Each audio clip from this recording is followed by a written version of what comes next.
Hello दोस्तों, आप लोगों का A2 एकेडमी में स्वागत करते हैं। आशा करते हैं आप लोग बहुत अच्छे होंगे और आप लोगों की तैयारी बहुत अच्छे से चल रही होगी। 30 नवंबर तक आप लोगों का एडमिट कार्ड आ जाएगा। आप लोगों का सिटी पता चल जाएगा किस शहर में आपका एग्जाम है। एडमिट कार्ड तो 2-3 दिन पहले ही निकलेगा, बट आपका सिटी 2-3 दिन में पता चल जाएगा। अब ज़्यादा टाइम नहीं है। तो आज हम एडुटेरिया का मॉडल पेपर नंबर 8 करने वाले हैं। आपको ये क्वेश्चन देना है, एक टेस्ट की तरह लेना है। ठीक है, आपको ये टेस्ट की तरह लेना है और देखना है कितना आप इसमें कर पाते हो। ठीक है, डिस्कशन हम बहुत लोग कम करेंगे, बस ज्यादा से ज्यादा आप आंसर दीजिए, बताइएगा 100 में कितने क्वेश्चन आप कर रहे हो। 100 क्वेश्चन है। इसमें आपके इंडियन नेशनल मूवमेंट भी है, जियोग्राफी भी है, पर्यावरण भी है, करंट अफेयर भी है। ठीक है, सब कुछ है एकदम। तो आप 100 क्वेश्चन को इस हिसाब से मैंने सिलेबस के अकॉर्डिंग ये मैंने लिया है। तो इसलिए क्वेश्चन को आप लोग कीजिए और बताइएगा कितना आपका सही हो रहा है। देखिए, पहले क्वेश्चन पे आते हैं हम लोग। स्वदेशी आंदोलन के दौरान राजनीतिक स्वतंत्रता एक राष्ट्र का जीवन रक्त है, यह नारा किसने दिया था? याद रखिएगा, ये स्टेटमेंट कई बार बीपीएससी पूछ चुका है। राजनीतिक स्वतंत्रता एक राष्ट्र का जीवन रक्त है, तो ये आपको पता होगा, अरविंद घोष। ये बात अरविंद घोष ने कही थी। और एक क्वेश्चन और अरविंद घोष से पूछा जाता है। 1908 में जो अलीपुर बम कांड हुआ था ना, उसमें भी इनका नाम था। तो वहां से भी पूछा जाता है, अलीपुर बम कांड में कौन शामिल थे? तो अरविंद घोष, ये याद रखिएगा। ठीक है, अरविंद घोष। आइए आगे चलते हैं। नील विद्रोह के संबंध में निम्न कथनों पर विचार कीजिए। नील विद्रोह की बात हो रही है, नील विद्रोह की बात हो रही है। ठीक है, नील विद्रोह की बात हो रही है। तो नील विद्रोह, यह विद्रोह 1861-62 में बंगाल में शुरू हुआ था। ठीक है, यह विद्रोह कह रहा है कि आपका 61-62 में बंगाल के क्षेत्र में शुरू हुआ था। क्या 61-62 में शुरू हुआ था? बताइए, क्या 61-62 में शुरू हुआ था? 1859 में शुरू हुआ था ये। ठीक, तो ये कथन तो आपका गलत हो गया, याद होना चाहिए।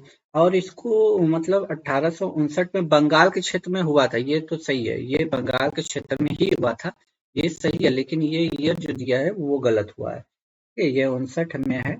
59 में आपको पता होगा, दिगंबर बिश्वास और विष्णु विश्वास के नेतृत्व में किसान नील खेती बंद कर दी थी। तो ये आंदोलन तो ये तो दिया है नीचे, दिगंबर विश्वास और विष्णु विश्वास नामक 2 व्यक्तियों ने की थी, तो ये तो बिल्कुल सही है। आंदोलन की सफलता का एक प्रमुख कारण हिंदू मुस्लिम किसानों के बीच पूर्ण एकता, ये भी बिल्कुल सही है। ठीक है, तो ये दोनों कथन स्टेटमेंट सही है, तो ऑप्शन नंबर बी चला जाएगा। देखिए, एकता पे आप ज्यादा ध्यान दीजिए, एकता में बहुत बल होती है। ठीक है, तो एका कोई भी काम हो, यदि आप मिलजुल के करते हैं तो वो जरूर सक्सेसफुल होती है। ठीक है, बिरसा मुंडा के गुरु थे। बिरसा मुंडा के गुरु पूछा जा रहा है यहाँ पे, कौन थे? आपको जानते होंगे बिरसा मुंडा के बारे में। ठीक है, तो इनके गुरु जो थे, आनंद पांडे थे। बिरसा मुंडा के जो गुरु थे वो आनंद पांडे थे, आनंद पांडे। ठीक है, जन्म की बात करें, कुछ बिरसा मुंडा के बारे में मोटी मोटी चीजें थोड़ा सा जान लेते हैं। जो 1899 में, 1899 और 1900 के आसपास आपका मुंडा विद्रोह हुआ था, मुंडा विद्रोह हुआ था ना, तो उसका नेतृत्व बिरसा मुंडा जी ने ही किया था। तो और इनका जन्म पूछे कहाँ पे हुआ था, तो छोटा नागपुर पठार क्षेत्र में हुआ था, 15 नवंबर 1875 में हुआ था।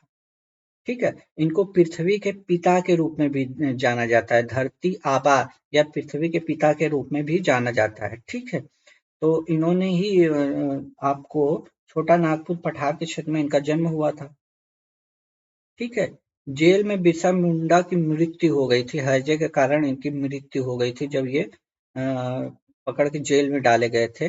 ठीक है, तो इनके गुरु याद रखिएगा, आनंद पांडे थे, आनंद पांडे। सुमेलित नहीं है, मतलब सुमेलित नहीं है। मतलब हमें गलत स्टेटमेंट बताना है, यानी 3 सही होंगे, 1 गलत होगा। तो आइए देख लेते हैं। पहला, प्रथम आंग्ल-अफ़गान युद्ध। मतलब आंग्ल से अंग्रेजी की बात होती है, अंग्रेज जो सेना होते हैं ना उनको आंग्ल कहते हैं। प्रथम आंग्ल अफगान युद्ध किसके नेतृत्व में हुआ था, मतलब किसके काल में? ऑकलैंड। तो ये तो सही है, कोई दिक्कत नहीं है, ऑकलैंड ही थे। ठीक है, ऑकलैंड ही सही है। प्रथम आंग्ल बर्मा युद्ध, लॉर्ड एम हस्ट, ये भी सही है। तृतीय मराठा, मतलब अंग्रेज और मराठों के बीच जो तीसरा युद्ध हुआ था, लॉर्ड हॉटिंग प्रथम, ये नहीं थे, ये नहीं थे, लॉर्ड हेस्टिंग थे। कौन थे? हेस्टिंग, लॉर्ड हेस्टिंग थे। ठीक है। और अंग्रेजों द्वारा सिंध पर विजय, लॉर्ड एलनबरो थे। ये सही है। ठीक है। तो देखिए, याद एक बार कर लेते हैं। पहला अंग्रेज और अफगान युद्ध कब हुआ था? तो लॉर्ड ऑकलैंड के समय में हुआ था। प्रथम पूछे, प्रथम आंग्ला और बर्मा युद्ध, जिसको आज के डेट में म्यांमार कहते हैं, उसको पहले बर्मा कहते थे। ठीक है। तो एम हस्ट के शासनकाल में हुआ था, मतलब उस समय वही थे। तृतीय आंग्ल मराठा युद्ध की बात करें तो लॉर्ड हेस्टिंग थे उस समय। ठीक। अंग्रेजों जो द्वारा सिंध पर विजय जब हुई थी तो एलन बरो थे। 1857 की क्रांति के समय भारत का गवर्नर जनरल कौन था? तो बताने की जरूरत नहीं होनी चाहिए, लॉर्ड कैनिंग, लॉर्ड कैनिंग। ठीक, लॉर्ड कैनिंग ये थे। डलहौजी के बाद ये आए थे। डलहौजी का 1856 में कार्यकाल खत्म हो गया था। ठीक। तो लॉर्ड कैनिंग आए थे 1857 की क्रांति के समय, यही थे। और उसी समय 1858 में भारत शासन अधिनियम के तहत पहला वायसराय इन्हीं को बनाया गया था। स्वामी विवेकानंद ने शिकागो में आयोजित पार्लियामेंट ऑफ वर्ल्ड रिलीजस, जिसको हम धर्म संसद भी कहते हैं, भाग लिया था। कब भाग लिया था? तो 1893 में शिकागो में हुआ था। ठीक है। शिकागो याद होना चाहिए आपको कि कहाँ पे हुआ था, तो शिकागो में हुआ था। ठीक है, शिकागो में हुआ था, याद रखिएगा, शिकागो में। ठीक है, 11 से 27 सितंबर के बीच आयोजित हुआ था। ठीक है। अल हिलाल अखबार का प्रकाशन किसने किया था? अल हिलाल बहुत पूछा जाने वाला है, ये क्वेश्चन बहुत पूछा जाता है। तो मौलाना अबुल कलाम आजाद, मौलाना अबुल कलाम आजाद। ठीक है। 1920 में भारतीय राष्ट्रीय कांग्रेस में प्रवेश लिया था इन्होंने। 1920 के आसपास उन्होंने, जब असहयोग आंदोलन शुरू हुआ था 1920 से 22 में, उसी समय ये भारतीय राष्ट्रीय कांग्रेस में मतलब प्रवेश लिए थे सदस्य। और 1923 में उन्होंने भारतीय राष्ट्रीय कांग्रेस के रूप में अध्यक्ष रूप में चुना गया था। कब किया था? 1923 में, 1923 में किया था। अब सबसे युवा था उस समय, इनकी उम्र 35 वर्ष थी। ठीक है। तो और सबसे कम उम्र के व्यक्ति थे। इनकी कुछ रचनाएं थी, कुरान की मूल अवधारणा, गुब्बारे ए खातिर, दर्स ए वफा, India with freedom. India with freedom बहुत पूछी जाती है। इंडिया विथ फ्रीडम की आपने प्रीवियस एग्जामों में बहुत देखा होगा। इंडिया विथ फ्रीडम, ये पुस्तक आपको आपको प्रीवियस ईयर में देखने को कई बार मिल जाएगी। पूछेगा किसने लिखा था, तो ये लिखे थे मौलाना अब्दुल कलाम आजाद। और हल हिलाल तो यहाँ पे है ही है, हल हिलाल अखबार। ठीक है।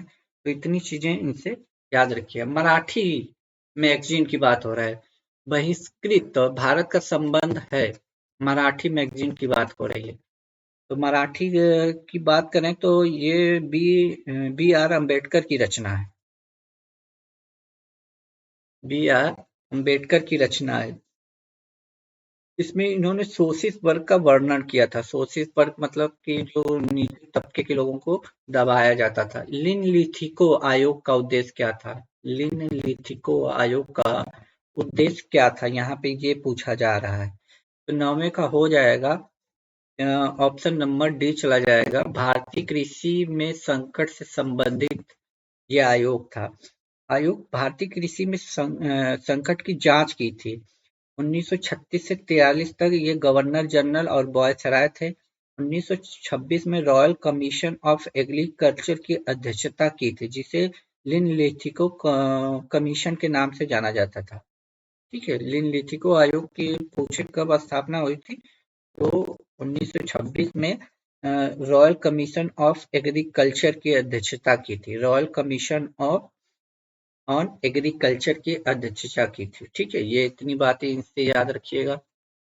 आगे चलते हैं। निम्नलिखित में कौन सुमेलित नहीं है, ये पूछा जा रहा है आपसे, कौन सुमेलित नहीं है। तो नहीं की बात कर रहा है तो हमें गलत वाला ऑप्शन चूज करना है। ठीक है, तो देखिए, मुजफ्फरपुर बम कांड, खुदीराम बोस, ये तो सही है। ठीक। दिल्ली षड्यंत्र केस, रास बिहारी बोस, ये भी सही है। नासिक षड्यंत्र, वारिंद घोष, ये क्या सही है लग रहा है, बताइए।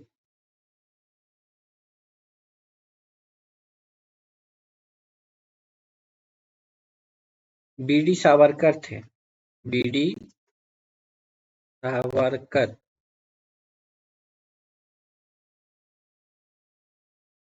ठीक है, तो आपका आंसर तो यही हो जाएगा, नासिक षड्यंत्र केस में बीडी सावरकर थे, जबकि बारिश होती है। रेड मर्डर केस में चापेकर बंधु थे, ये तो बिल्कुल सही है। ठीक है, तो नासिक षड्यंत्र केस में याद रखिएगा बीडी।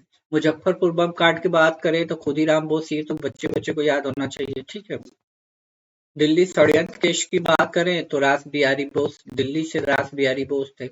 नासिक षड्यंत्र की बात करें तो बीडी सावरकर थे। रेड मर्डर केस की बात करें तो चापेकर बंधु थे। भारतीय राष्ट्रवाद का उत्प्रेरक कहा जाता है, भारतीय राष्ट्रवाद का उत्प्रेरक कहा जाता है, तो लॉर्ड कर्जन को कहा जाता है। लॉर्ड कर्जन, जो 1905 में आपके बंगाल विभाजन के लिए जिम्मेदार हैं, लॉर्ड कर्जन, इन्हीं को कहा जाता है। ठीक है, लॉर्ड कर्जन। ठीक है, आगे चलें। लॉर्ड कर्जन भारतीय राष्ट्रवाद के उत्प्रेरक के रूप में जाना जाता है। गोलमेज सम्मेलन का आयोजन किया गया था, इस पे बात करनी है।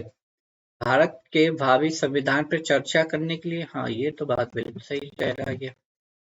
भारत के लिए एक डोमिनियल स्थिति के कार्यान्वयन पर चर्चा करने के लिए, डोमिनियन की बात कर रहा है, डोमिनियन के लिए भारतीय तैयार ही नहीं थे, भारतीय तैयार ही नहीं थे, तो ये स्टेटमेंट तो आपका गलत होना चाहिए।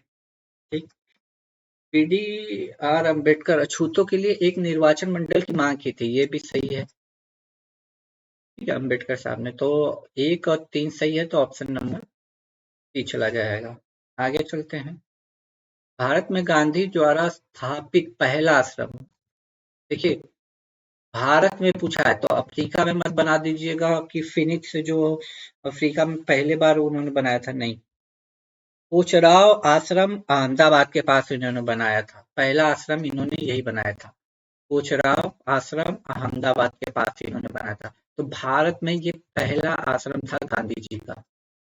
ठीक है, फिनिक्स आश्रम उन्होंने अफ्रीका में बनवाया था। ठीक है, जब ये 1915 में भारत में गांधी जी आए 9 जनवरी 1915 को, जिसको हम प्रवासी भारतीय दिवस के रूप में मनाते हैं, तो उन्होंने कोचरब ने पहला आश्रम बनवाया था। ठीक है, वहीं पे उन्होंने बनाया था। साबरमती आश्रम आपको पता है 1917, साबरमती आश्रम 1917 के आसपास बनाया गया था, और 1930 में गांधी जी ने दांडी से यात्रा शुरू की थी, आपको याद होना चाहिए।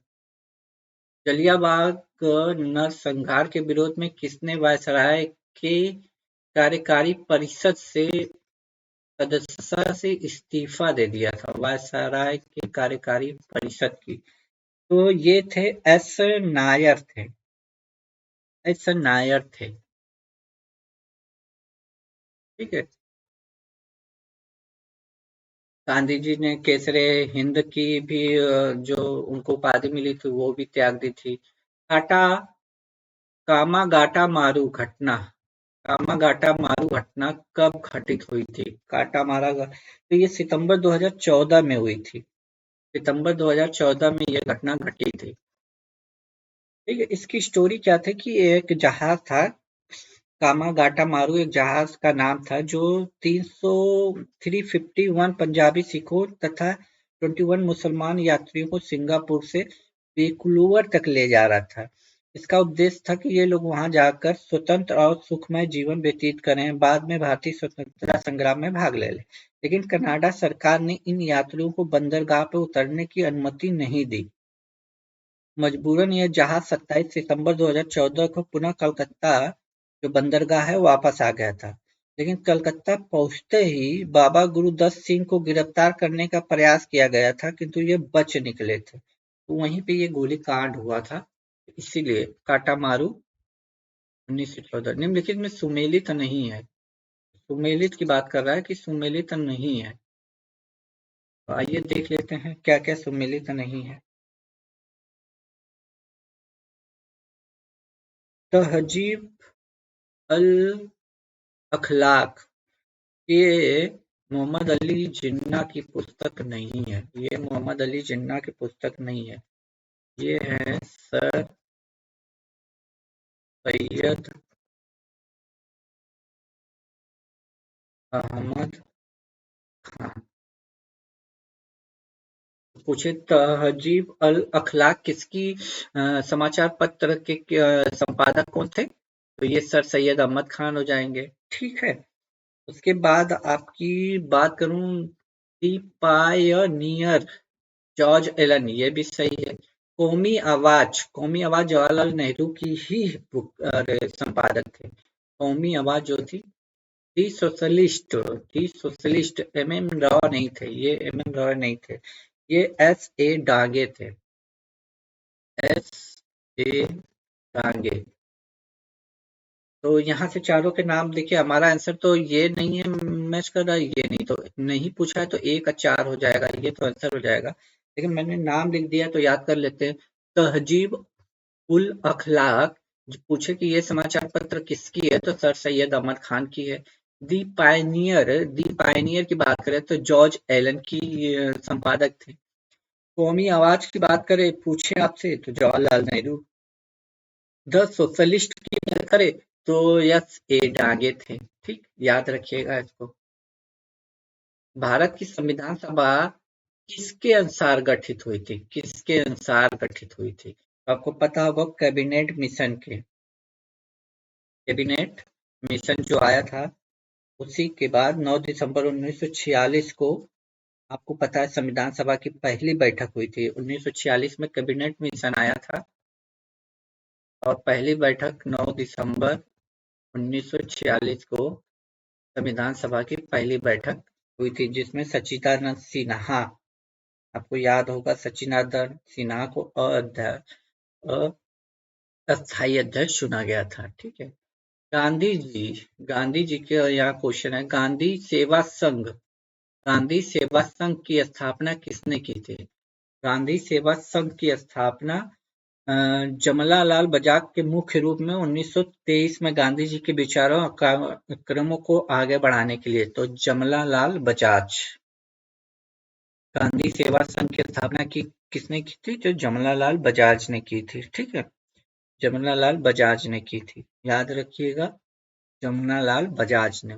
एकमात्र हड़प्पा शहर जिसमें मुख्य सड़क पर प्रवेश द्वार वाले घर हैं। एकमात्र हड़प्पा शहर जिसमें मुख्य सड़क पर प्रवेश द्वार वाले घर हैं, तो ये है लोथल। लोथल की खोज आपको पता है, लोथल हड़प्पा संस्कृति का एक महत्वपूर्ण व्यापार केंद्र था, जिसकी खोज 1954 में रंगनाथ राव ने की थी। पूछे कब की गई थी? तो 1954 में रंग से याद रखिएगा, रंगनाथ राव। ठीक है, राव। प्रसिद्ध गायत्री मंत्र जिसमें 10 मंडल और 1028 सूक्त है, का उल्लेख किस वेद में मिलता है? तो ये ऋग्वेद में मिलता है। ऋग्वेद में, इसमें मिलता है ऋग्वेद में। ठीक है, ये तो क्वेश्चन आप लोगों को आना चाहिए, ऋग्वेद में मिलता है। अगला क्वेश्चन कह रहा है, निम्नलिखित में से कौन सा अंग महाजनपद की प्रारंभिक राजधानी थी? राजधानी मतलब प्रारंभिक की बात कर रहा है, मतलब शुरुआत की राजधानी थी। तो 21 का होगा मालिनी, मालिनी। ठीक है। आधुनिक मुंगेर के पास, जो इस समय बिहार में मुंगेर आपको है, उसी के पास इसकी जो स्टार्टिंग की राजधानी थी। ठीक है, आगे चलते हैं। अंग महाजनपद की बात कर रहा है। ठीक है, अंग महाजनपद की बात कर रहा है। बौद्ध धर्म के संबंध में, बौद्ध धर्म के संबंध में कौन सा कथन सत्य है? बौद्ध धर्म के संबंध में बात की जा रही है। बौद्ध धर्म के संबंध में कौन सा कथन सत्य है? द्वितीय बौद्ध संगति, आपको बताना है। द्वितीय बौद्ध संगति में दो भाग हीन यान महायान में विभाजित हो गया था। क्या ये सही है? बौद्ध धर्म के महायान संप्रदाय का आदर्श बोधिसत्व को प्राप्त करना है। बौद्ध धर्म के हीनयान संप्रदाय का आदर्श अहत पद को प्राप्त करना है।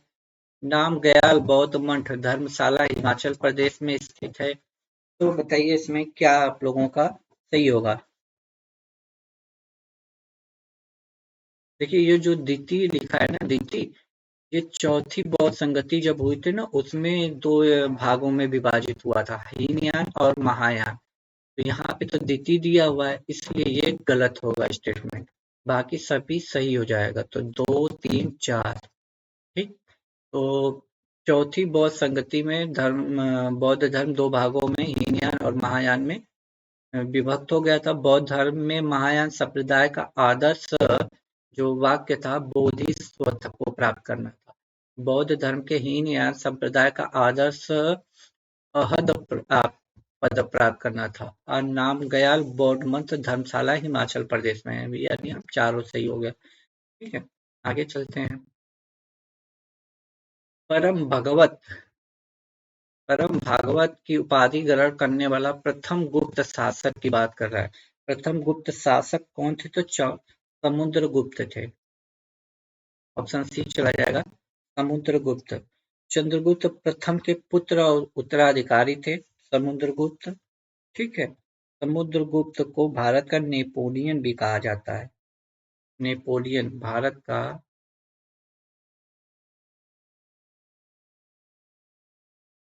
नेपोलियन भी कहा जाता है। भारत का नेपोलियन भी कहा जाता है। ठीक है। कुछ उपाधियां इनके द्वारा अपनाई गई थी समुद्रगुप्त के द्वारा, मैं बोल दे रहा हूँ, आप लोग नोट कर लीजिएगा। तो जैसे कविराज, कवियों का सम्राट, यदि कविराज पूछे किसको उपाधि दी गई थी, तो समुद्रगुप्त को दी गई थी। परम भागवत, ये भी उपाधि इनको दी गई थी। ठीक है, आगे चलते हैं। कलिंग नरेश खारवेल का संबंध किससे है? कलिंग का जो नरेश था खारवेल, इनका संबंध चेदी वंश से है। चेदी वंश, उड़ीसा, वर्तमान उड़ीसा, आपको पता होगा वर्तमान उड़ीसा में, जो वर्तमान उड़ीसा है उस समय इनका हुआ था। और इनका आपको पता, अशोक से काफी ज्यादा, अशोक से ही लड़ाई हुई थी इनकी। ठीक है, अशोक से ही लड़ाई हुई थी इनकी। आगे चलते हैं। निम्नलिखित में से किस शासक को वर्ण व्यवस्था का रक्षक माना जाता है? वर्ण व्यवस्था याद रखिएगा, वर्ण व्यवस्था का रक्षक माना जाता है। तो किस शासक को माना जाता है? तो गौतमी पुत्र सातकर्णी को माना जाता है। गौतमी पुत्र सातकर्णी को वर्ण व्यवस्था का रक्षक माना जाता है। ठीक है। किस चोल शासक ने बंगाल की खाड़ी को चोल झील में बदल दिया था? चोल शासक की बात हो रही है, बंगाल की खाड़ी को चोल झील में बदल दिया था। तो राजेंद्र प्रथम थे ये, राजेंद्र प्रथम। इन्होंने ही बंगाल की खाड़ी को चोल झील में बदल दिया था। आगे क्वेश्चन कह रहा, अहिंसा, सत्य, असत्य, अपरिग्रह को निम्नलिखित में से किस जैन तीर्थंकर की शिक्षा है? ये किसकी शिक्षा है? तो आपको पता होगा कि जैन धर्म के संस्थापक तो ऋषभ देव है, ये तो संस्थापक में आ जाते हैं।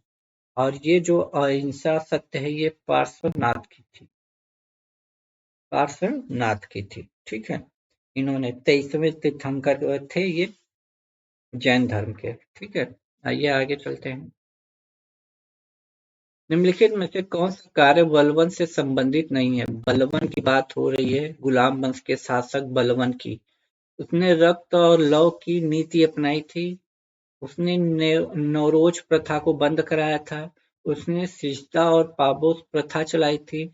मंगोलों के विरुद्ध उसने दीवाने अर्ज की स्थापना की थी। देखिए, नौरोज जो प्रथा है इसको बंद नहीं करवाया था, यही गलत हो जाएगा। बाकी उसने रक्त और लौ की नीति अपनाई थी, बिल्कुल सही है। सिजदा और पाबोस प्रथा भी चलाई थी, ये भी सही है। उसने मंगोलों के विरुद्ध उसने दीवाने अर्ज की स्थापना की थी। हमसे नहीं पूछा है तो नहीं का मतलब बी हो जाएगा। दिल्ली दिल्ली डायनेस्टी की बात हो रही है। एकमात्र सुल्तान जिसने अपनी आत्मकथा लिखी है वह सुल्तान कौन था? एकमात्र सुल्तान जिसने अपनी आत्म तो ये फिरोज शाह तुगलक था। फिरोज शाह तुगलक फुतुहात ए फिरोज शाही के नाम से इसने लिखा है। निम्नलिखित में से कौन छत्रपति शिवाजी के महाराज के अष्टप्रधान में नहीं आते? अष्टप्रधान में नहीं आते तो वो मोहत्तब मोहत मोहत्सिब मोहत्तसिब ये नहीं आते अष्टप्रधान में।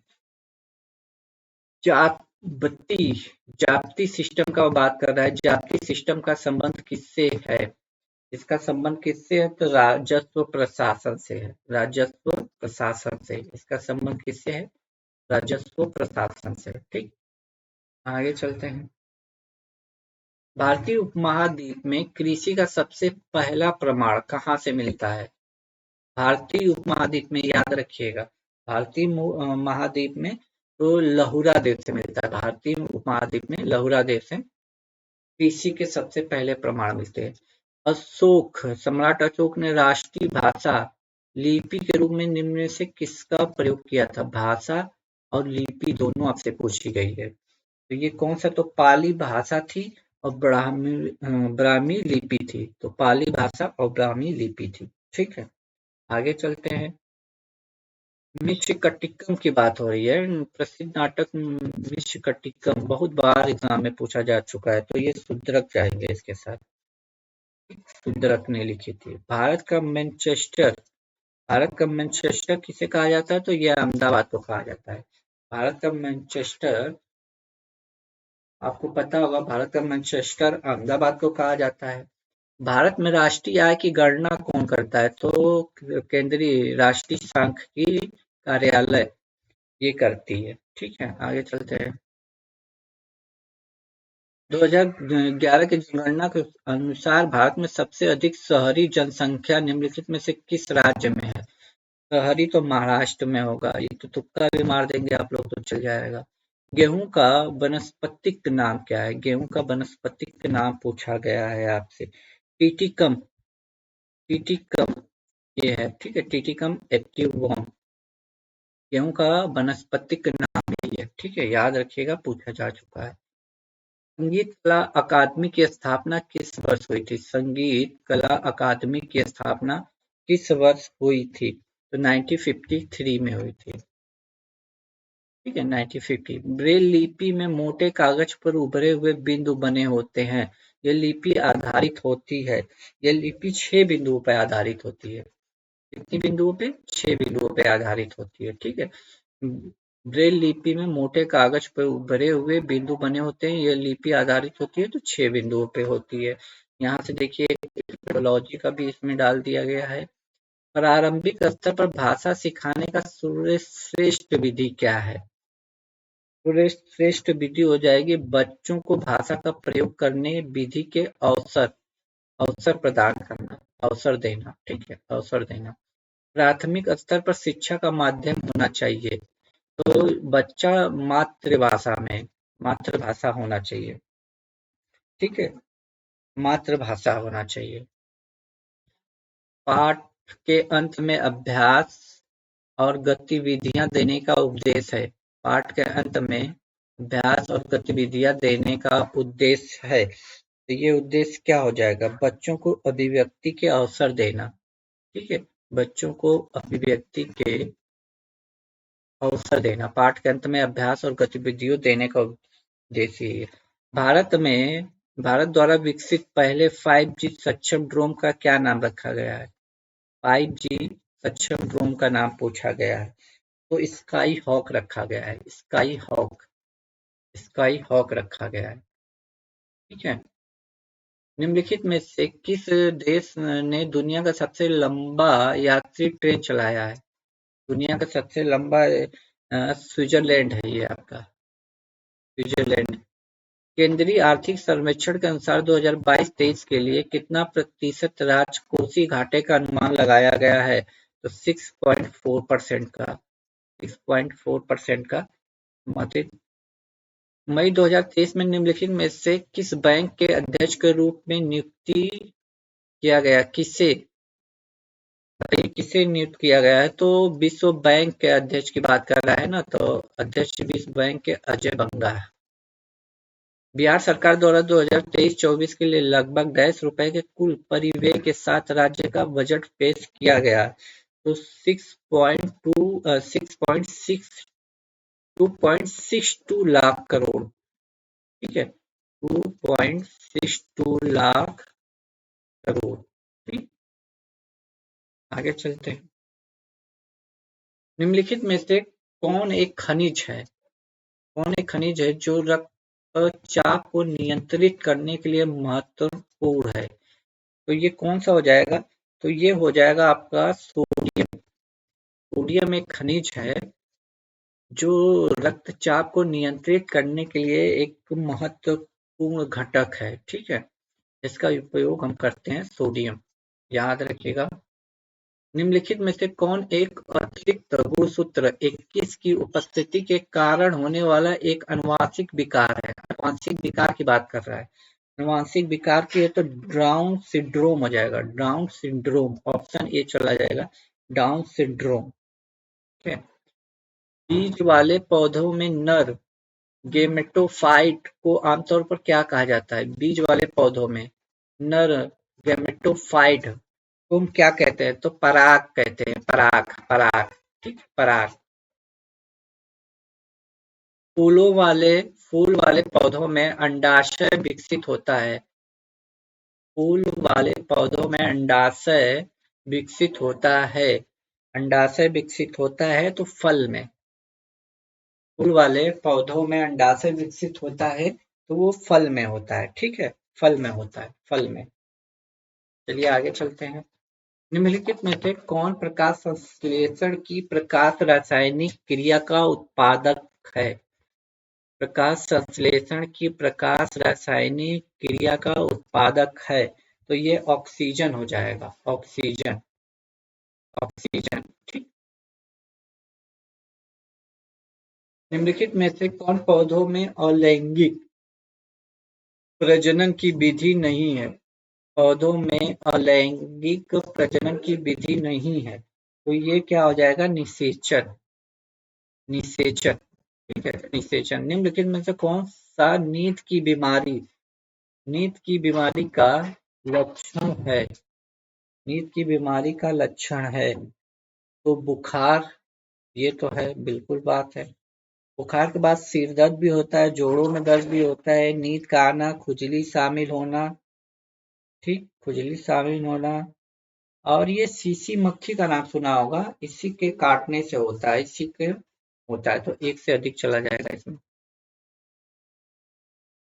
निम्नलिखित में से इसकी वेदन क्षमता और आयतन क्षमता सबसे अधिक होती है? वेदन क्षमता और आयतन क्षमता की बात कर रहा है, तो गामा किरणें और अल्फा किरणें। गामा किरणों की वेदन क्षमता अधिक होती है, अल्फा किरणों की आयनन क्षमता। जरा दृष्टि दोष को दूर करने के लिए लेंस का प्रयोग किया जाता है? जरा दृष्टि दोष की बात कर रहा है, तो जरा दृष्टि दोष को लिए बाईफोकल लेंस का हम यूज करते हैं, बाईफोकल लेंस। ठीक है, बाईफोकस लेंस।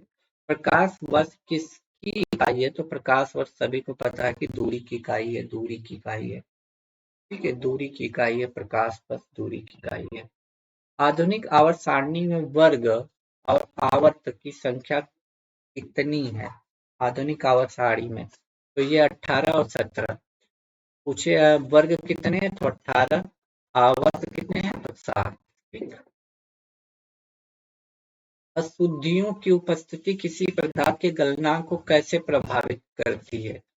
कैसे प्रभावित करती है? तो अशुद्धियों की उपस्थिति में गलनांक घट जाता है। अशुद्धियों की उपस्थिति में गलनांक घट जाता है। ठीक है। निकट दृष्टि दोष को ठीक करने के लिए किस प्रकार के लेंस का उपयोग किया जाता है?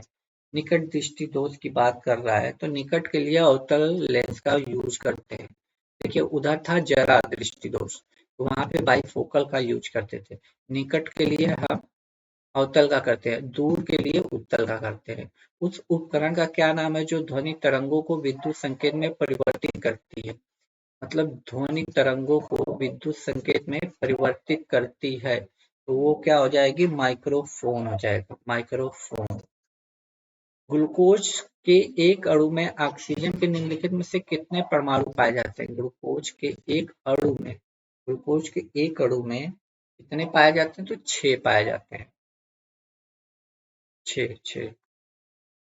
ठीक है। ग्लूकोज के ऑक्सीजन के 6 पाए जाते हैं। ठीक है। ठीक है। इसका फार्मूला होता है C6H12O6। ग्लूकोज ऑक्सीजन के 6 हो जाते हैं। ठीक है। आगे क्या है? लोहे में जंग लगना निम्नलिखित में से कौन सी अपक्रिया के कारण होती है? तो ये हो जाएगा ऑक्सीकरण के कारण होती है, ऑक्सीकरण के कारण होती है, ऑक्सीकरण के कारण। ठीक है। हृदय की धड़कन को नियंत्रित करने के लिए किस खनिज की आवश्यकता होती है? तो पोटेशियम की है। ठीक है। हृदय की धड़कन को नियंत्रित करने के लिए किस खनिज की आवश्यकता होती है? तो पोटेशियम की। आगे क्वेश्चन कह रहा है हाइड्रोजन और हीलियम गैस के बीच अंतरों को विचार कीजिए। ठीक है। तो आइए विचार करते हैं। हीलियम एक ज्वलनशील गैस है, अज्वलनशील गैस है।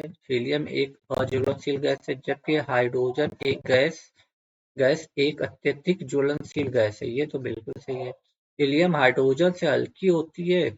नहीं, हीलियम हाइड्रोजन से सबसे हल्के तत्व में आते हैं, लेकिन हाइड्रोजन से दुगनी भारी होती है, हल्की नहीं होती है। हीलियम और हाइड्रोजन भूमिगत रेडियो तत्वों को सजीव नहीं है, भी नहीं है। यानी पहला बस सही हो जाएगा। ठीक। साबुन मुख्यतः लवण होते हैं, किसके होते हैं मुख्यतः पूछा है, तो ए बी दोनों के हो जाएंगे। सोडियम के भी होते हैं, पोटेशियम के होते हैं, मतलब ऑप्शन नंबर हमारा बी चला जाएगा। ठीक है। फलों को ताजा रखने के लिए निम्नलिखित में से किस अम्ल का प्रयोग किया जाता है? फलों को ताजा रखने के लिए हम फॉर्मिक अम्ल का यूज करते हैं। ऑप्शन सी चला जाएगा हमारा, फॉर्मिक अम्ल। ठीक है। फॉर्मिक अम्ल। द्रवों की तुलना में गैसों को आसानी से संपीड़ित किया जा सकता है, इसका कारण क्या है?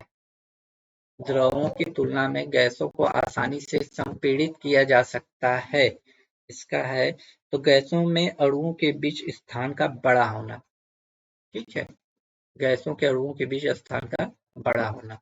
इथीन का प्रयोग निम्नलिखित से किस कार्य के लिए किया जाता है? इथीन का प्रयोग पूछ रहा है, तो किसके लिए कार्य करते हैं इथीन का? तो मस्टर्ड गैस के निर्माण में बिल्कुल करते हैं, कृत्रिम रंग बनाने के लिए ये भी करते हैं इथीन का, स्तेतक के रूप में भी करते हैं, मतलब सभी चला जाएगा। ठीक है। सभी चला जाएगा। निम्नलिखित में से अधिकतम कितने अंतराल के बाद संसद की बैठक नहीं हो सकती? कितने अंतराल के बाद तो 6 महीने में एक बार होनी चाहिए, मतलब दोनों बैठकों के बीच 6 महीने से ज्यादा का समय नहीं होना चाहिए। निम्नलिखित में किस राज्य में दो स्तरीय पंचायती राज व्यवस्था लागू है? पंचायती राज व्यवस्था तो दो ही जगह लागू है। पंचायती राज व्यवस्था दो ही तीन जगह लागू है, जिसमें से एक तो आपका सिक्किम हो जाएगा, दूसरा आपका गोवा हो जाएगा, तीसरा एक और है मणिपुर। यही दो स्तरीय पंचायती राज व्यवस्था है, बाकी त्रिस्तरीय है।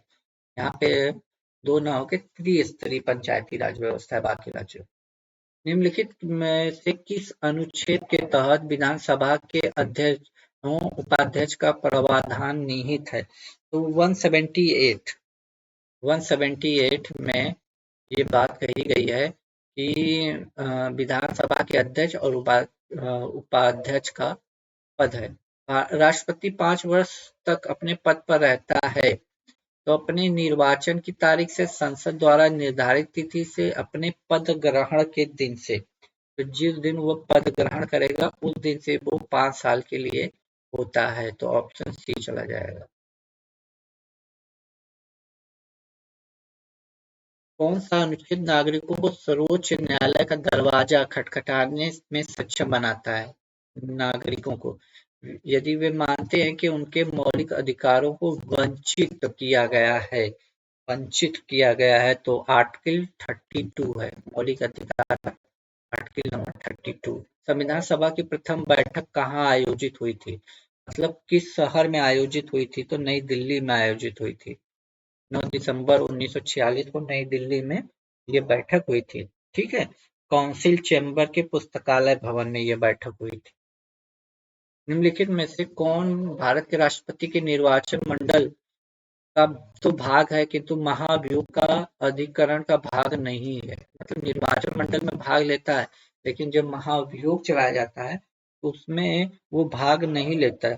तो राज्य की विधानसभा है। ठीक है, राज्य की विधानसभा है वो।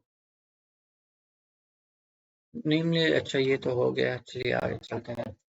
राष्ट्रीय न्यायिक नियुक्ति आयोग अधिनियम जिसे सर्वोच्च न्यायालय द्वारा निरस्त कर दिया गया था निम्नलिखित में से किस संविधान संशोधन अधिनियम द्वारा लाया गया था? तो ये लाया गया था 99 संविधान संशोधन राष्ट्रीय न्यायिक नियुक्ति आयोग अधिनियम। संसद सदस्य चुने जाने के लिए एक व्यक्ति की आयु कम से कम नहीं होनी चाहिए, मतलब उससे कम नहीं होनी चाहिए। तो ये हो जाएगा 25। लोकसभा का सदस्य चुनने के लिए 25 ईयर का होना आवश्यक। भारतीय संविधान के किस अनुसूची में दल बदल विरोधी कानून विशेष प्रावधान? तो ये 10वीं अनुसूची है। 10वीं में ये बात कही गई है। 10वीं में, ठीक है, 10वीं अनुसूची में ये बात कही गई है। आगे चलते हैं। निम्नलिखित में से किसने 1931 में कांग्रेस के कराची अधिवेशन में के लिए मौलिक अधिकारों को प्रस्ताव मसौदा तैयार किया था? मसौदा तैयार किया था तो पंडित जवाहरलाल नेहरू ने किया था और इस अधिवेशन की अध्यक्षता इन्होंने की थी, सरदार वल्लभ भाई पटेल ने। लेकिन जो मौलिक अधिकारों का प्रस्ताव का मसौदा तैयार उन्होंने पंडित जवाहरलाल नेहरू ने किया था। पंचायती राज व्यवस्था के संवैधानिकरण हेतु 64वां संविधान संशोधन विधेयक किस प्रधानमंत्री के कार्यकाल में लाया गया था? तो ये राजीव गांधी थे। उस समय राजीव गांधी प्रधानमंत्री थे। ठीक है, राजीव गांधी। संसद की संयुक्त अधिवेशन निम्नलिखित में से किस अनुच्छेद के अंतर्गत आयोजित किया जाता है? इसके अंतर्गत किया जाता है तो ऑप्शन बी चला जाएगा 108। संयुक्त अधिवेशन की बात आर्टिकल 108 में कही गई। किस अर्थशास्त्री ने भारत में सबसे पहले वैज्ञानिक दृष्टि से राष्ट्रीय आय की गणना की थी? तो ये किए थे BKR राव। BKR राव, ठीक है, वैज्ञानिक दृष्टि से। मत्स्य एवं खनन किस क्षेत्र के अंतर्गत आता है? ये किस क्षेत्र के अंतर्गत आता है? तो ये प्राथमिक क्षेत्र के अंतर्गत आता है। मतलब कृषि, पशुपालन, मछली पालन या खनन, ये सब प्राथमिक क्षेत्र में आते हैं। ठीक है। भारत में किस उद्योग में सर्वाधिक लोग कार्यरत हैं?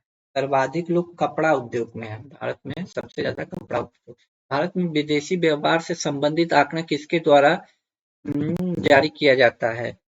तो ये किया जाता है रिजर्व बैंक ऑफ इंडिया के द्वारा, रिजर्व RBI के द्वारा, केंद्रीय बैंक जो भारत का है उसके द्वारा।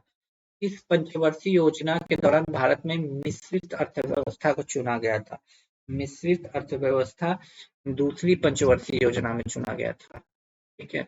निम्न में से कौन सा तत्व भूपटल पर सर्वाधिक मात्रा में पाया जाता है? भूपटल पे सर्वाधिक मात्रा में पाया जाता है तो वो एल्युमिनियम है आपका, एल्युमिनियम। टाइटन निम्नलिखित में से किस ग्रह का सबसे बड़ा उपग्रह है? टाइटन की बात हो रही है। टाइटन जो है वो किसका हो जाएगा? शनि ग्रह का। ठीक है, शनि ग्रह का सबसे बड़ा उपग्रह टाइटन है। पंजाब में भूमि नियमीकरण को निम्नलिखित में से कौन सा मुख्य कारण है? पंजाब की बात हो रही है तो अधिक सिंचाई चला जाएगा, अधिक सिंचाई। ठीक है, अधिक सिंचाई। कौन सा राज्य सर्वाधिक लिंगानुपात वाले राज्यों में शामिल है? सर्वाधिक लिंगानुपात वाले राज्यों में आपका इनमें से पूछा है ना, निम्न में से तो सबसे ज्यादा तो पहले याद रख लीजिए केरल है, लेकिन केरल का नाम नहीं दिया। केरल के बाद तमिलनाडु है। ठीक है, तमिलनाडु है। राउरकेला इस्पात इकाई की स्थापना किस देश के सहयोग से किया गया था? राउरकेला आपको पता होगा, राउरकेला जर्मनी की सहायता से। ठीक है, राउरकेला जर्मनी की सहायता से आपको द्वितीय पंचवर्षीय योजना के तहत इसका किया गया था। निम्नलिखित में भारत के किस मृदा को अंतर्राष्ट्रीय रूप से उष्णकटिबंधीय चैनोजम मृदा कहा जाता है? तो ये काली मृदा है, काली मृदा। ठीक है, काली मृदा है। ठीक है, जिसको हम रेगुर मृदा भी कहते हैं, रेगुर मृदा भी आप कहीं कहीं पढ़ते होंगे उसे। भारत में पाई जाने वाली कोड़धारी वन कितनी ऊंचाई के बीच पाई जाती है? कोड़धारी वन की बात हो रही है तो ये 2500 से 4500 तक। ऑप्शन बी चला जाएगा, 2500 से 4500 के बीच। पेटागोनिया का पठार निम्न में से किस देश में है? पेटागोनिया का पठार निम्न में से किस देश में है? तो अर्जेंटीना में है, अर्जेंटीना में है, अर्जेंटीना में। निम्नलिखित में से कौन सा कार्य पेड़ पौधों का नहीं है? पेड़ पौधों का कौन सा कार्य नहीं है? तो आपको साफ साफ इन चारों ऑप्शनों को देख के लग रहा होगा वायु को प्रदूषण करना। पेड़ क्या वायु को प्रदूषित करते हैं? नहीं। बाकी कार्बन डाइऑक्साइड का अवशोषण करना है, सौर को अवशोषण करना, ऑक्सीजन को विमुक्त करना, ये है। ठीक है, आगे चलते हैं। रियो डी जनेरिया में संपन्न अंतर्राष्ट्रीय सम्मेलन था, तो ये कौन सा राष्ट्रीय सम्मेलन था? संयुक्त राष्ट्र पर्यावरण एवं विकास सम्मेलन था। ठीक है, ये ब्राजील का एक शहर है जहाँ संयुक्त राष्ट्र पर्यावरण और विकास सम्मेलन हुआ था। अंतर्राष्ट्रीय पर्यावरण अभियांत्रिकी शोध संस्थान नीरी की बात हो रही है, कहाँ स्थित है? नीरी नागपुर में स्थित है, नागपुर महाराष्ट्र में। ठीक है, नागपुर, नीरी की बात करें तो महाराष्ट्र। विश्व मौसम विज्ञान संगठन का मुख्यालय कहाँ है? विश्व मौसम संगठन, तो ये जेनेवा में है, जेनेवा में। ठीक है, जेनेवा में। ये 100 क्वेश्चन था। आप बताइए इस 100 में कितने आप सही कर पाए हो? ठीक है, यदि आप 70, 75, 100 में ला रहे हो तो आपकी तैयारी सही दिशा में जा रही है। ठीक है दोस्तों, यदि आप क्वेश्चन पसंद आए हों और क्वेश्चन का लेवल अच्छा लगा हो तो प्लीज वीडियो को लाइक शेयर सब्सक्राइब कीजिएगा। तब तक के लिए खुश रहिए, मुस्कुराते रहिए। जय हिंद दोस्तों।